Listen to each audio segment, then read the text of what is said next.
Welcome to Unpack the NEWMAC, where we dive into the inner workings of the conference, the stories behind the stats, and the prestigious awards that make the NEWMAC a powerhouse in Division III.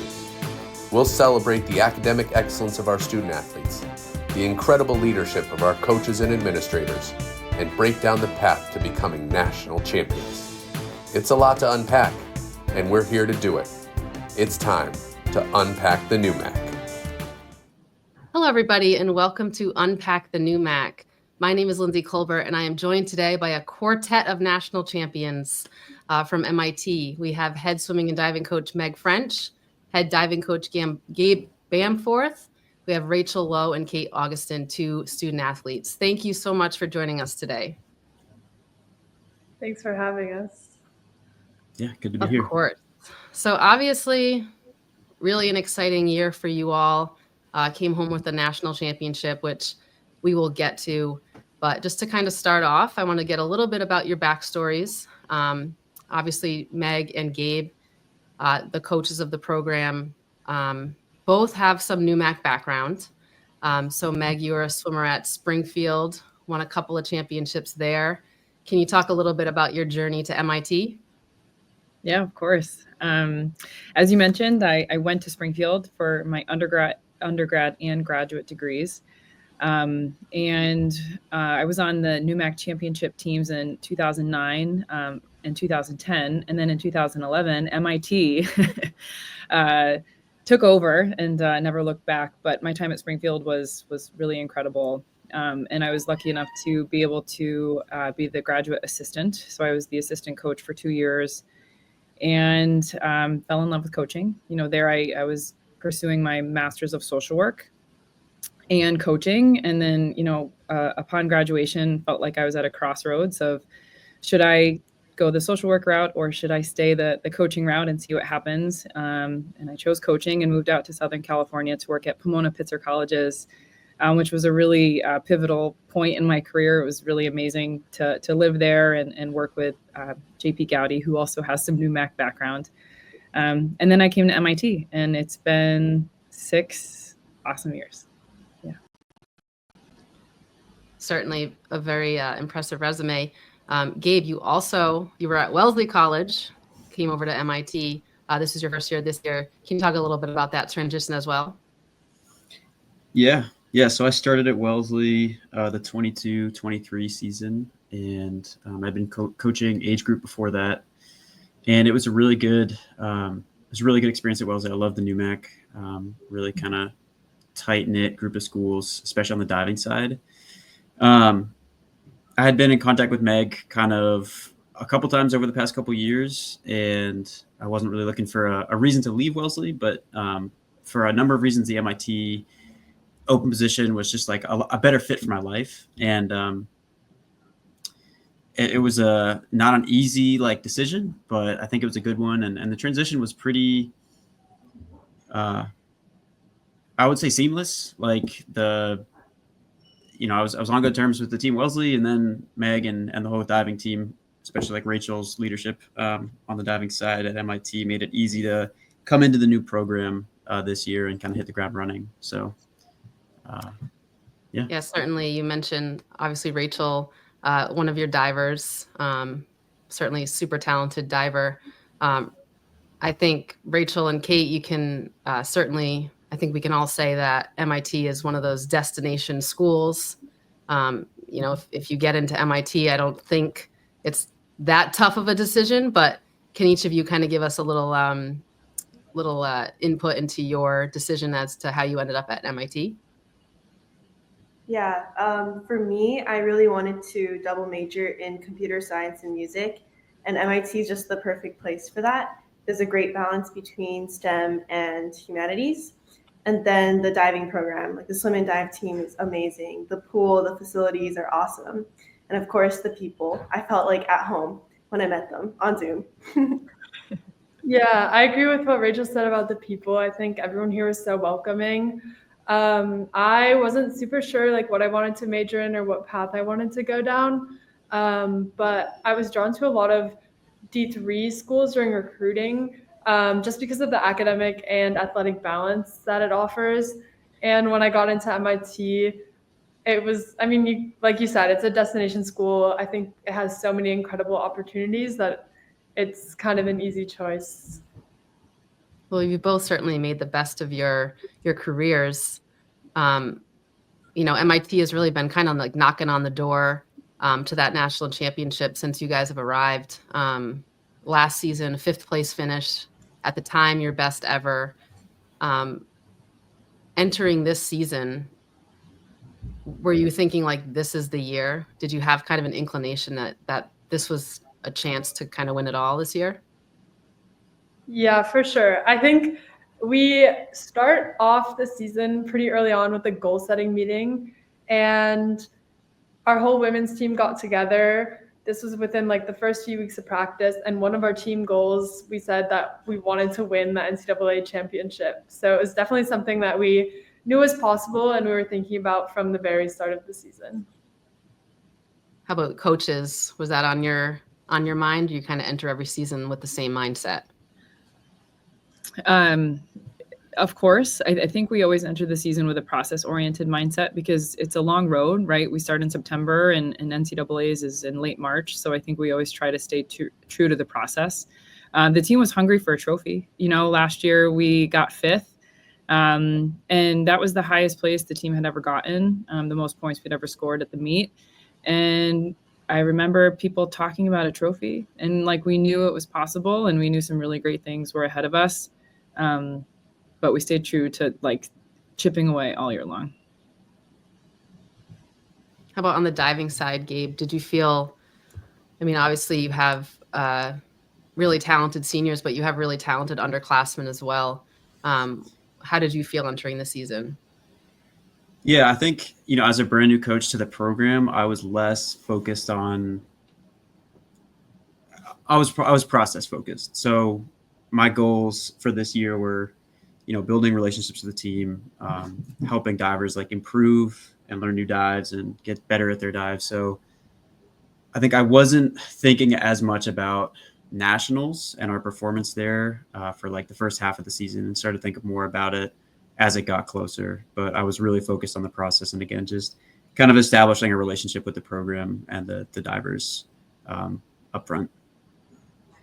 Well, swimming and diving to me is really interesting because you have swimming and you have diving, two very kind of different skill sets, but also you're a team. How do you kind of keep your swimmers and divers together as one cohesive team and unit? I think one thing that helps is we have a lot of training sessions together. Like we do our lifts together and then we train 5 to 7 at the same time. And we also do a lot of like just social events outside of practice where we get to hang out and mingle. That's great. So like you said, Meg, the season is super long, September to March. You have like your basketball and your swim and your hockey. Those are those long, long seasons.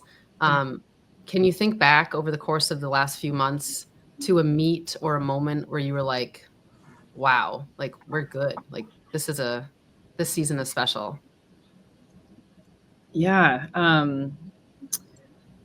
There's so many little moments that add up. And I was reminded of that during Kate's speech after the 200 back when she won. She mentioned the little moments, right? And I think the little moments always add up to the big show at the end of the year. But I think something that stood out, 2 things, is our midseason invite. We host a big meet here every December, and we had some big time swims, and those 11 dive lists were amazing. And I think that's when we all knew that something really special could happen.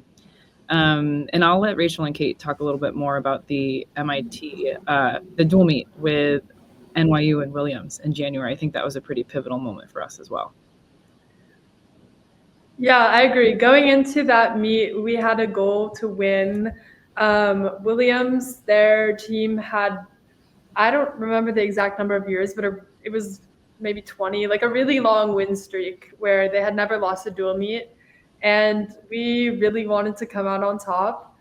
And NYU, I think at this time was ranked higher than us in the polls. But But yeah, so we had this big goal of like winning that dual meet, which we haven't done in a long time. And everyone had really great energy throughout the whole meet. We didn't let the fact that we were racing some of the best Division III teams in the country, we didn't let that scare us at all. Everyone was super excited. They were up watching every race on the swim side, cheering. And yeah, just the momentum kind of kept going once the energy started from the beginning of the meet. It just kept getting bigger and bigger. And it was a really fun meet. And we came out on top, which was super exciting. But yeah, do you want to talk about the dive side? I was sick, so I didn't go to but I was watching online. You're being a great supportive teammate, which is also important. If I can see just on the dive side, like if there was one moment, I think it was our training trip. We came back early January, and I think like the 3 weeks we had off, roughly, or a month off, was good. Like everybody came back really refreshed, and the whole diving team just had this like really focused, kind of progress oriented energy starting in January that just carried right through to like championship season. And so I think that week when we came back, I was like really pleasantly surprised with what the team was doing and accomplishing. And I think that was like a moment, sort of a long moment, a week that really clicked, where I realized like we could really do some awesome stuff this season. So every season, obviously, we just talked about kind of that positive side, but I think for anyone who's been an athlete or a coach, we all know that there's also some kind of dips. Was there any moment in the season where you were really tested, and how did you kind of overcome that and push through that?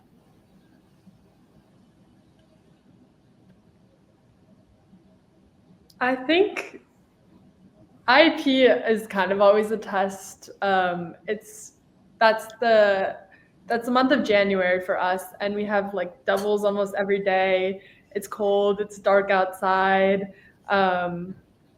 It's kind of just the grind, but having such a supportive teammate and like a great team culture, especially within our women's team this year, I think made coming to practice more fun. We were really good at holding each other accountable and having good energy at practice, which made the hard sets, the doubles every day of the week, a lot easier to get through. Yeah, for me, I had a few new dives that I learned this year, and it was scary trying to get them off and like practicing them. But as Kate said, like the teammates were all really supportive of each other, and we empower each other to like do those hard dives. How about on the coaching side? Were there any moments where you were like, oh, I just want to go to bed, you know? That's how, sometimes that's how I feel. Like, just want this to be over. But you got to get through it. So anything that you can pinpoint where you were like, man, this is tough.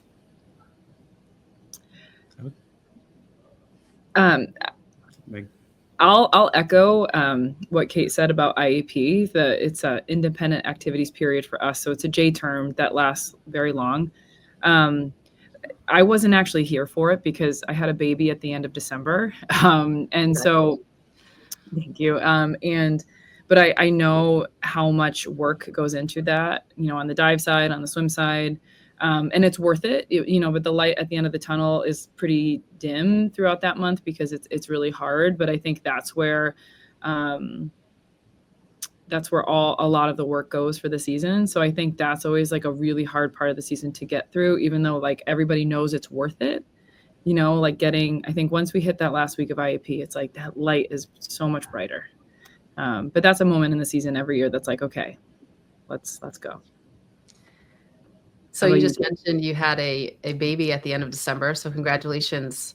So Kate and Rachel, as kind of senior leaders, did you kind of feel a little bit of pressure to kind of keep that team culture going with Coach not being there at that time? I wouldn't say pressure, but I think like all of the seniors and the captains on the team stepped up and took on a little bit more of a leadership role. Our assistant coach, Matt, he was like the temporary head coach, and this was also his first year coaching. So I think like there's always going to be a little bit of adjustment coming in as a coach the first year, and he had an especially challenging role stepping up to be the temporary head coach within his first year. So I think all the seniors did a great job kind of helping him learn the ropes of being MIT coach and head coach for a little while. But yeah, I think we did a great job, all of us stepping up. I don't think it was like a pressure necessarily. So let's chat about NEWMACs. So obviously MIT has been incredibly successful. I believe this was your 14th consecutive NEWMAC championship. So, you know, you go out there this season, I think more than maybe any other, you really put on kind of a show. You won every event. I'm interested maybe in, we talk about pressure. Do you ever feel pressure like you don't want to be that MIT team that doesn't win? Like, is there any kind of added pressure on your shoulders, or it's just like, it's just another meet, we go out and we perform? For me, I think pressure is always internal. It's like, I want to do well, I want to do the best that I can, and everything else sort of goes away. Yeah, I kind of agree with that.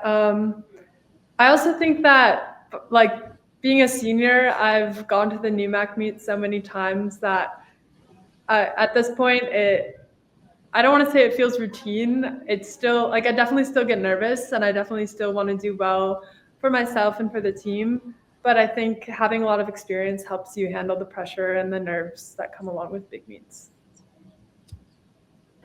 Coaches, anything to add?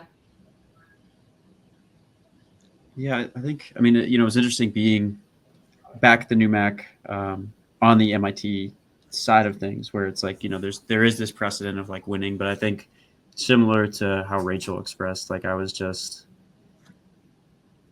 yeah, I wanted all of the divers to do well for themselves, and that was the thing that I was, you know, caring about and thinking about, and, you know, in some cases getting apprehensive about during the meet. But yeah, I think I was less focused on like, how are we going to place, and more just like, is so-and-so going to hit their back 2.5, or is so-and-so going to hit their front twister?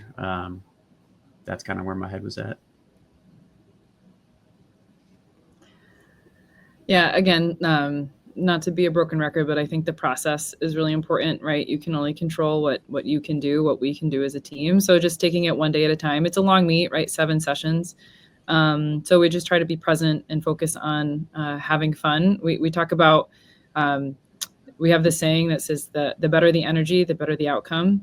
And I think our team really defines that, because when everybody's up and loud and engaged, really awesome things happen on the dive side and swim side. And so I think we just try to focus on controlling the controllables and having fun. Well, like I said, certainly a very successful outing for the group. You're, especially on the relay side, I think you really set, it might have been every relay record this year. And a great mix of seniors, first years. Kate, can you maybe talk a little bit, because you were a part of many of them, talking about maybe adding the first years into that group, and how those relay teams mesh together, because they were great in the NEWMACs and they were great in the national championship. Yeah, the relays are always my favorite events ever. Like, swimming is a team sport, but sometimes it really feels like an individual sport when you're behind the blocks and it's just like you in the lane in front of you. But the relays kind of help make it feel more like a team effort. You get to swim with 3 other people. I think all of the members of our women's relays were like so excited to be a part of the relays and had great energy. I think there were 6 of us that like made up the 4 total relays. So it was like a pretty small group. And we became pretty close, and it was really fun to have a mix of like underclassmen, upperclassmen, and like see the freshmen come in really excited to be part of their first MIT relays. And then you had some seniors who have been doing it for a long time, like to give our wisdom to the freshmen. We spent so much time practicing our relay starts going into championship season. A lot of us have pretty slow, safe starts, so we were trying to work on that, especially because we knew the relays had big potential this season to score good points at NCAAs. So yeah, we had a lot of focus, a lot of excitement for the relays, and I think it really paid off in the end. Certainly did. So post NEWMAC, correct me if I'm wrong, swimming has a pretty extensive break. So I think NEWMAC were like the end of February, and you have until like mid to late March. Mhm. Diving, you get the extra regionals. Can you each maybe talk about how, for on the swimming side, how do you stay kind of in the zone in that kind of long break? And then diving, you obviously have the regionals to prepare for. So what's your kind of between NEWMAC and championship like for each of the swimming and diving? I think for diving, that's the most stressful time because it's NEWMAC, and then not even a week later, it's diving regionals. And diving regionals is like where all the pressure is, because that's where like your only chance to qualify for NCs. So for me, it was like a lot of stress and also like homework piling up because we're missing class days upon days. But it's worth it. It's so much fun to compete. Yeah, on the swim side, like you said, we have a pretty big break between NEWMAC and NCAAs. It's like 3 weeks, a few weeks. That's always a really hard time of the season for me, at least, and I think a lot of people would agree. Coming off of like a conference championship meet and getting back into the swing of hard practices again, it always feels so hard. Like you always feel like so slow in the water the first few days after a championship meet, just because you're so tired from competing 4 days in a row. You've been used to having taper practices, which are less yardage, a little bit less intense, ramping up the intensity in the yardage again. It feels difficult. I think it's mentally challenging to stay focused and like locked in when you're feeling slow. It can kind of get in your head of like, I have another championship meet again in a few weeks. I'm not feeling great. I'm not going to do well. It's also challenging having like a double taper. So you have conference and then you have NCAAs a few weeks later. And sometimes mentally it can feel like, how can I improve from what I did a few weeks ago? Like that's not a huge time frame to like increase your fitness or get that much better. So you just kind of have to trust the process and know that everyone feels weird coming off of a championship meet, and it will be okay in the end. So Gabe and Meg, how do you prepare your athletes to perform on that national stage? Yeah, I mean, starting with regionals, it's that week is kind of a no rest for the weary week.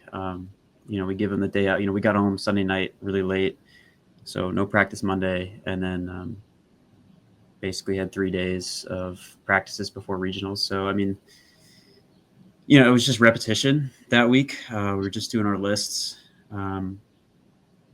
get in, get your dives off, and get out, just to get the muscle memory back up and not get anybody too tired. And then you kind of have you can take a breath between regionals and nationals.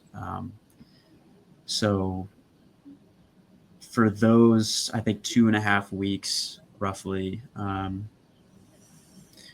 we kind of honed in on some technique things. We kind of did like a mini taper. So like the first week we were doing more reps of specific dives, specific drills, working on visualization techniques. And then, those last couple of days before we left again was just right back to just repetition. So get your list off, repeat any dives that maybe weren't your best, and then get out. So that was kind of the 2.5 week like whirlwind between regionals and nationals. How about on the swim side? Yeah, it's a long 3 weeks. As Kate mentioned, that first week is not much fun for the swimmers because it's a lot of swimming and it's pretty hard. And I feel like we ramped it up even a little bit more this year than we have in the past. But we just try to, keep things like light and fun at practice. And it's really a good time because we can be really specific with what we're doing in training, because then we know exactly the events that people are training for. So I think that helps a lot. Like we can, like really focus on Kate's sprint backstroke or IM transitions or, everything in between. Right. So I think it's a hard training time. And Rachel mentioned the academic pileup that happens. So we try to be really mindful of that as well. And just make sure people are doing what they need to do, I say across the street, which is the academic side of the street here and here in the pool to make sure that they're at their best. And then we start to do this thing called NCAA Words of Wisdom, where this year we asked all of our returners to share a piece of advice, some wisdom with everybody on the team, because we had a lot of veterans and a lot of first-time qualifiers. And I think that was something like a good way to start practice every day of like, hey, here's something to think about, and some people gave a motivational pump up, and then some people gave some like logistics of like, take care of yourself, be prepared. It's a long meet. So I think it was good just to start practice with something to look forward to every day. So you got through those long 3 weeks, you come up on nationals. I think it's fair to say that you were favorites. At that point, I think you were ranked number 1 in the polls. Can you maybe walk us through each of you, maybe kind of like a day in the life of swim national championships? Yeah, I can start. So on the swim side, during the meet, it's pretty much just like swim, sleep, swim, sleep. It can be also hard to balance academics in there. A lot of people will have exams during the meet, myself included. Like I had one day where I would compete in prelims, then between sessions. Most people like to just take a nap, eat, recover. But if you're unlucky with your class schedule, you'll have an exam in there. So you can take that between sessions of the meet and then try to get as much rest as you can and get back into the swim mindset again for finals in the evening. It can be pretty late nights. I typically am like one of the slower people leaving the pool. I like to do a long cool down, take an ice bath. So I would sometimes be like the last person on deck, and I'd get back to the hotel around like 10:30 to eat dinner, and then just try and go to sleep, recover as much as I can for the next day. On a day I'm not swimming, I'll still go to the pool for prelims and finals to cheer on my teammates. It also helps keep the energy up, so you don't kind of have a lull in the middle of the meet, because watching other people's races is like just as exciting and gives me just as much adrenaline as swimming my own races. I get so excited for everyone else on the team. But yeah, that's pretty much what a day in the life of a swimmer at the meet looks like. On the dive side, it would be on the day that we're competing, try to sleep in kind of to like 10 a.m.-ish, go eat breakfast, digest a little, and then go warm up. And then there's this weird thing where we have flighted warm-ups. So you like warm up and then you wait around an hour and then you warm up again and then you compete. So then that's kind of a long process. And then if you're in consoles like I was, then you have like 30 minutes to warm up again and then compete your 6 dives again. And then at night we would have finals. So that's when I would go and like cheer everyone else on. It would be so much fun. And then going home or going back to the hotel, eat dinner, and then set or do homework, then try to get some more sleep and repeat the next day. What's the day in the life for a coach? On the swim side, it mimics a lot of what Kate was saying, but obviously, not anything in the pool. We always start every session with a team meeting to set the tone, give something to think about. And we always like to read the lineup. Even though people know what they're swimming, I think it's good to make sure everybody knows what everyone is swimming or competing that day. So team meeting, warm up, get everybody ready to go, keep things calm and fun by the team area, and then watch some really fast swimming in the morning. And then we head back in between sessions. And on the days where diving is happening, I mentioned this at our team banquet, but like, anxiously updating all of the diving results and watching the live stream. And in years, I had my baby was with us at NCAAs, so I do like to watch diving live time, but it was a little more challenging this year. But then we rest, and then we get ready for our afternoon team meeting, and then we head to the pool for finals and repeat for 8 sessions. That's, it's a long meet. It's one session longer than NEWMAC. It was a long meet. Yeah. Yeah, on the dive side. Oh, sorry, Lindsay. Yeah, we were competing every other day because we brought a small group of divers. We had 2 women, so the way they do diving is men are one day, women are the next, men are the next day, women are the next. So we had a lot of kind of flexibility in our schedule, and as Rachel said, we could kind of sleep in a little bit. The goal with our off days was to practice at times when on the competition days we would normally be competing. So we tried to like mimic the sort of rhythm there of the day. But yeah, it was usually wake up, eat breakfast, go to the pool.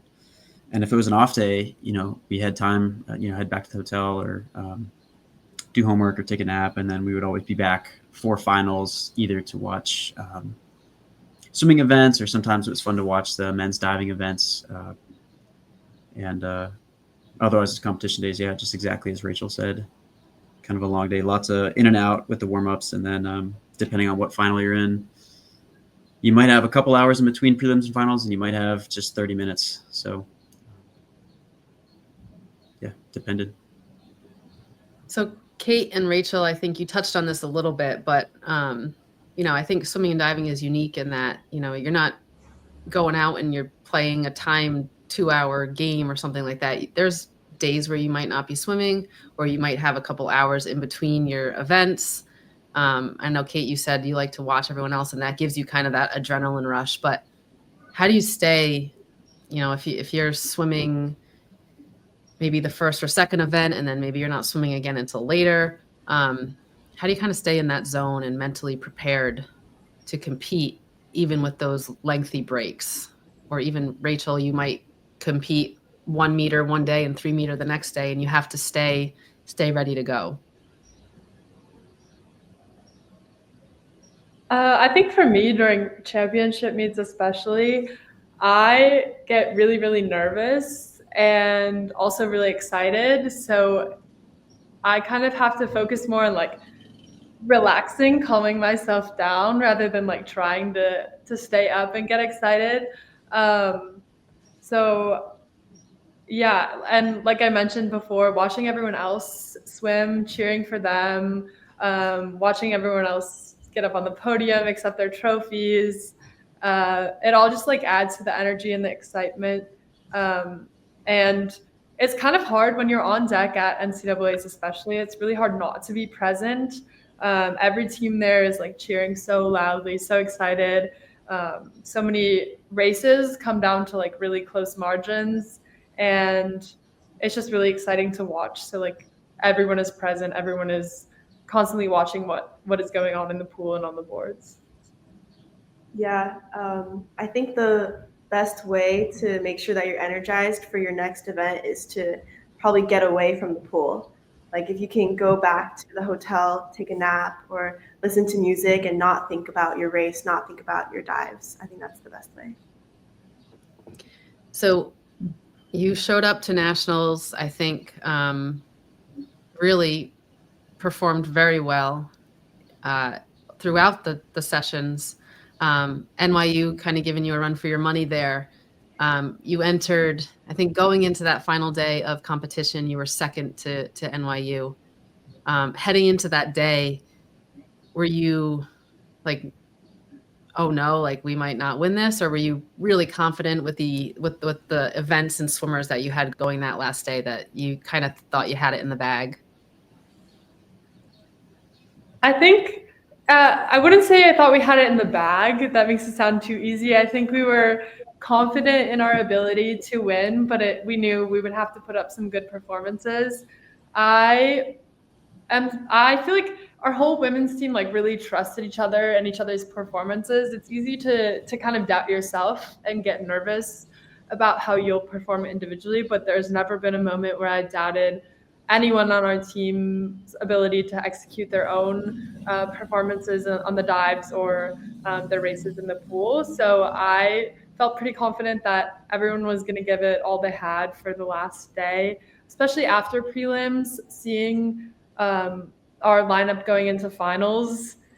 Then I was pretty confident, like, we've got this. But yeah, everyone was like such a team player, and like I think it was a huge motivating factor for everyone to just kind of like do it for the team, especially in prelims. Like our team historically, I think, performs really well in finals, but sometimes we struggle to like wake up in the morning. But that wasn't really the case, especially on the last day of NCAAs. We really locked in the morning because we knew that's what we had to do to get it done, and everyone really stepped up. I think everyone on the women's team had the mindset of do what you need to do and you know what you need to do. So I think we were all just focused on like hitting our times or hitting our dives and not too worried about like, oh, is NYU going to beat us? Yeah, I have to commend the women on the team for staying focused on what we were doing and not what other people were doing. I think that was a huge strength throughout the week. Like all week long, we just kept chipping away and staying really focused on us. And it proved to be really successful on the last day. I don't think anybody was scared by that 20-point deficit. It was like, all right, this will be fun. And, we opened prelims on Saturday morning with the 100 free. And, from there, it was just this momentum that couldn't be stopped. It was really cool. It was really exciting to watch as a fan as well. But for all of you, when you finally like realized we did it, like we won, what were your thoughts? I think for me, it was kind of surreal. At that point, I was so exhausted from 8 sessions of swimming and not a lot of sleep. But I just remember like the whole team was celebrating. We get the trophy, we get the t-shirts and hats, and we jumped in the pool. And I think it took me a while to process. Like, I don't think it hit me the day that we actually won. I think like on the flight home and within the next few days when I had more time to kind of sit with my thoughts, I was able to appreciate like, wow, we really just won nationals. That's so amazing. But in the moment, it really just felt surreal. I think watching the women's relay at the end, once the last person like jumped off and it was like a safe start, I started crying because I was like, oh my God, this is actually like the moment where we're going to win. And I was just overwhelmed because I started thinking about all the hours that we put in and all the hard work and how it all just paid off.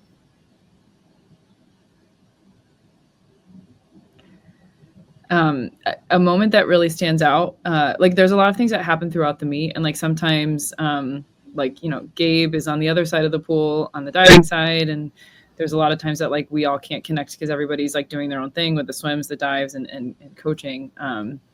But I'll never forget when we were standing next to the podium when Fiora was getting her trophy from 3 meter, and she just looked so happy. And then the team was there cheering her on, and Gabe, you also just had this, I don't know, it was like such a cool moment to see you basking in Fiora's accomplishment as well. And then I'll never forget the walk back to our team section to watch the 400 free relay, because like we knew, right? Like all we had to do was have safe starts, like Rachel said. And Kate, your start was really safe. It was great. But that whole, I don't know how long that was, but that's a moment I won't forget, where it was just like, we knew it. And it was incredibly, Rachel, I'll steal your word, like overwhelming in all of the best ways. It was really amazing. Yeah, I'll piggyback off that moment, like the transition from like the women's 3 meter event, like right into the relay it was like this feeling of just like a wave like building up. And yeah, I just remember feeling like just incredibly proud of like Rachel and Fiora, and like a little bit of relief, like, okay, like we've done our job, like Rachel said earlier, like, everybody had a job to do and everybody was focused on what they could control. And so I just really felt like we had done a good job, or they had done a good job, and was really proud of them for that. And then the team was gassed up after the 3-meter event, and then seeing that just transition right into the relay, when like the team, the final relay walked out and like got up on the blocks, like that was just a really electric moment. So it was, I said, super exciting as a fan. So I can only imagine what you all felt. Certainly a long season and an amazing end to that season. I thought really kind of a cool little tidbit that people may not have known. Meg, you were the first female head coach to ever win a NCAA Division III Women's Swimming and Diving Championship, which kind of blew me away. But what were your thoughts when you found that out? Probably the same. I had known that, I think, heading into the week, but I didn't think too much of it because, again, it was a long week. I knew this team was capable of amazing things. But it's something I'm obviously very proud of. And there's a lot of people who obviously helped me get to this position.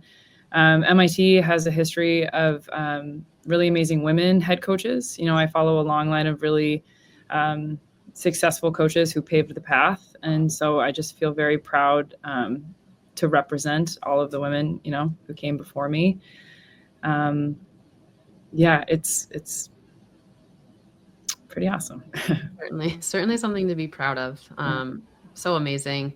I think I could be wrong, but I'm pretty sure it was like Women's History Month too. So it was like it was really special for, I'm sure, a lot of the women who will come after you as well. Mm-hmm. So congratulations on that.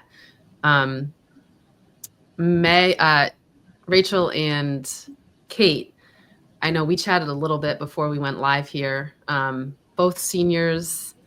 I think the first class in a long time who actually used their 4 years of eligibility. So you're both graduating, but both of you are incredibly decorated student athletes. You now have a national championship, a team national championship. We've got individual national championships. We've got national records. We've got swimmer of the year. We've got diver of the, just like, I can't even count the number of All-American awards you guys have. Can you look back and pick one thing that is the most special to you? I would say that it's not any one record, any one trophy, any one championship that means the most to me. I think just having the opportunity to be a part of something bigger than yourself and be a part of such a close-knit group of people who are all really dedicated to a common goal and who are all really, really supportive of each other and uplift each other to achieve that goal is such a special thing, and that like really brings you all together in a way that I don't think I'll ever experience something like that again. So just like having the opportunity to be a part of this team and all of like the little memories, like I think Meg mentioned this, I talked about this in my post 200 backstroke interview, about how my favorite moment on the team wasn't really one moment. It's all of the little moments in between the hard practices, the getting brunch together at a dining hall, the van rides to the pool, the little moments that really bring us together is my favorite part. And yeah, I'll forever cherish that. I agree with Kate. I think my favorite part is just being able to spend time with the team. Like, I really enjoyed training with the teammates, and it just made practices like go by much faster. And then going up to away meets, hanging out with them, doing homework together, or just like getting boba together. I think that I'm sure Meg and Gabe can kind of back me on this, but sometimes I played basketball and softball, student athlete, and sometimes those like athletic things fade, but like I still have a group chat of like all of my teammates that now are all moms. Like So like you kind of get to go through life with those teammates. So I respect those answers. I mean, certainly you cherish all the little things. So what's next for both of you? Where do you go from here? I'm staying at MIT for my music technology and computation masters. It's the inaugural year, so it'll be very exciting. It's awesome. I'm not exactly sure yet. I'm applying to med school this cycle, so like in June, and I'm taking a gap year. So hopefully med school is in my future, but I'm not sure exactly where I'll end up yet. That's awesome. Well, congratulations to both of you on amazing careers. Like I said, 2 of the most decorated student athletes in that swimming and diving program, which is an incredible program. So that says a lot. Meg and Gabe, I'm sure you're very sad to say goodbye to Kate and Rachel, but what's next for the MIT program? Still kind of basking in that national championship glow, but I'm sure your thoughts are already kind of heading towards next season as well. Yeah, of course. Recruiting is in full swing. And I like how you said that, basking in the, championship glow. I'm looking at our championship trophy right here. That's a good motivator every day. I think the future of MIT swimming and diving is really bright. And I do have to commend Rachel and Kate and their senior class for just doing this in such a good way, in every way possible. And it's really easy to talk about them and their classmates in the recruiting process. And it kind of ignites this fire in our recruits who get really excited to be a part of a program like this. And it's because of people like them. So I think the future is incredibly bright. I'm excited to see what happens. And now we have Gabe helping us on the recruiting side too, which is even better. Yeah. I mean, I agree with Meg. I mean, I think again, this is my first year with the program, so I feel like I've finally got a grip on the team and my relationship with all of them. And recruiting's been really fun. We've got a great group coming in for next year. Working on getting some new training equipment, and just kind of to keep poking away at, again, getting new equipment in, kind of building on our existing. We have a pretty big diving team for a Division III school, which is anomalous. There's a lot of schools that are getting, because of budget cuts or roster issues, that are either cutting the diving or switching positions from part-time to even more part-time. So, I feel very lucky to be part of a program that's just, really putting a lot of, value on diving, and Meg is kind of allowing us to really develop that side of the team. So yeah, just helping everybody who's on the team right now get better and bringing on people who are going to complement the existing culture and the existing kind of competitive spirit is the goal for the next couple of years. Well, I hope you can kind of continue to enjoy this win for a bit longer before you have to completely turn your sights onto next season. But I want to thank all of you for chatting with us about your season and about, your big national championship win. I know all of us in the NEWMAC were so excited for you and had a blast watching your season. Certainly one we won't forget. And good luck to all of you in your future endeavors. Thank you. Thanks. Thank you, everybody. Thank you, Lindsay.